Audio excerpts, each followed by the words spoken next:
third and final look at the papers this morning. Here with me today are former editor of the Daily Star, Dawn Neeson, and here with me in the studio, wearing a different shirt, he changes them every hour, you probably noticed, it's Pete Price.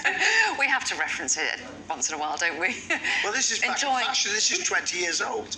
Is it? Back in fashion. Flower power. Flower power. Fantastic. Go for the hippie vibe this hour. Lovely. Now, let's kick off with the Guardian front page, Dawn. You've picked up their main story, and this is the British Museum's problems. What's the Guardian's take? Yeah, absolutely. Yeah, this is Hartwig Fischer, the director of the British Museum.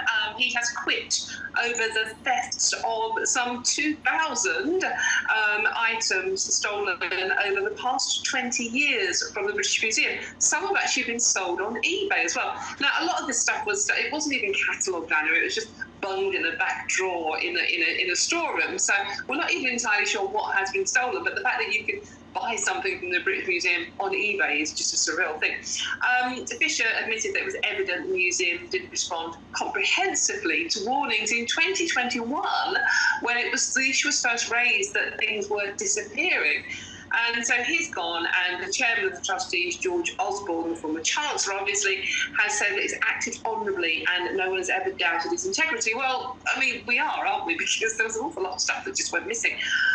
The question is, right, with this story, and it's raised a lot of debate, and it's in all the papers today, is a lot of the stuff that's in the British Museum, like the Elgin marbles, the Benin bronzes from Nigeria, are there for safekeeping, so we can look after them, because other countries that they come from couldn't look after them properly, so we were looking after them properly and people could access them from all over the world. That was the argument for it. Now, quite clearly, we're not very good at looking after things. I'm not suggesting anyone's going to wheel the Elgin marbles out of the British Museum, but we're not that good at looking after them. So this has triggered the debate again, Anna, is that should we return the Benin bronzes? We took them, the British fortune, 1897. Should we return them to Nigeria? And should the Elgin or Parthenon marbles be returned to Greece? So it's not just this bloke stepped down, and rightly so, because he was in charge, buck stops with the boss. But should we return some of these artefacts now? We can't look after them, so we don't have an excuse to have them anymore, do we? Definitely reopen that debate, hasn't it? It's interesting what Dawn says about them being locked away. If they're locked away, why not return them and let people see them? I cannot believe what's been stolen. It's unreal. And apparently it was a dealer saw it on eBay and he told them and said, stuff is being nicked. Extraordinary. And George, you mentioned George Osborne, just to say that he's the chairman of the British Museum, as you say, Dawn. He's been on the radio this morning on the BBC apologising for the scandal, and he says that some of the items have already been recovered, so it'll be interesting to see if any more do show up. Pete, take us to The Express, a story about COVID victims' families. Grieving families of 30 pandemic victims are suing. What upsets me about this is, and rightly so, these people, they died in the care homes, the hospitals, when in the COVID-19 pandemic. Was taken illegal action against the government because they're really upset about it. Relatives say that the state did not protect them in 2020.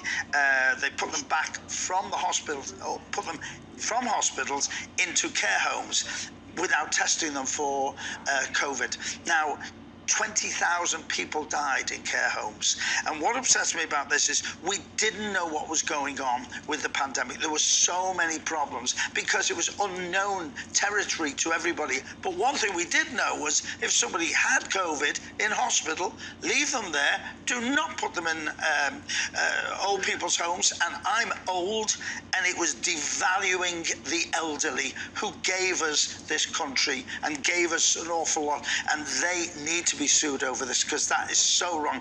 Who made the decision? I do not know, but that was so wrong. Okay, yeah, and we'll see where that case gets to. Dawn, the front page of The Eye continues with its coverage of the downing of the plane in Russia and the assumption that Prigozhin was on board. Yevgeny Prigozhin, the leader of the Wagner mercenary group, of course.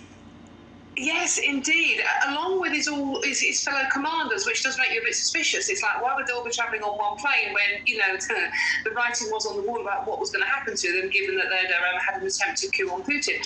But this story, just in case anyone out there is getting a bit of Russia and Prigozhin fatigue, this story brings it closer to home. The Eye story is that the Kremlin commander who orchestrated the Salisbury poisoning, remember that, when the perfume bottle, that poor lady, Dawn Sturgis, actually lost her life. That was 2 Russian spies sent over here to try and kill our Sergei Skripal and his daughter.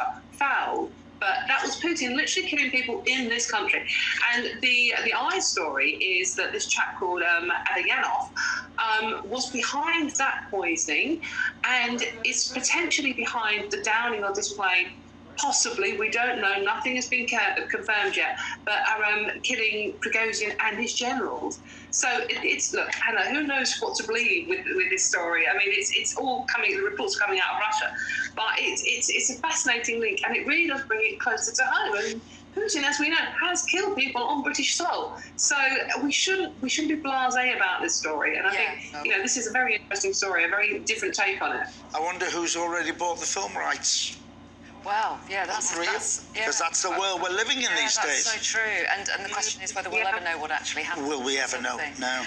Interesting story in the Daily Mail, Pete, that you wanted to talk about, and the suggestion that young smokers, or smoking should be outlawed for young people. Yeah, smoking before the age of 22 should be made illegal, they're saying. Young people should be banned from buying tobacco. Scientists found smoking, the habit before 22, it can become very, very, very addictive. And the study indicates that increasing the legal age to buy tobacco to 22 or older would lead to a reduction in people being totally addicted and would help them with their advice. I think this is a very sensible thing, but I also think they should also do it while they're doing it and vaping as well, because we have a major problem with smoking. People are leaving smoking and getting addicted on vaping, and that's just a bigger problem. We're out of time. Sorry to cut you off. All these stories I can't so much do. to talk about, Dawn and we're all out of time. Thanks both very much indeed.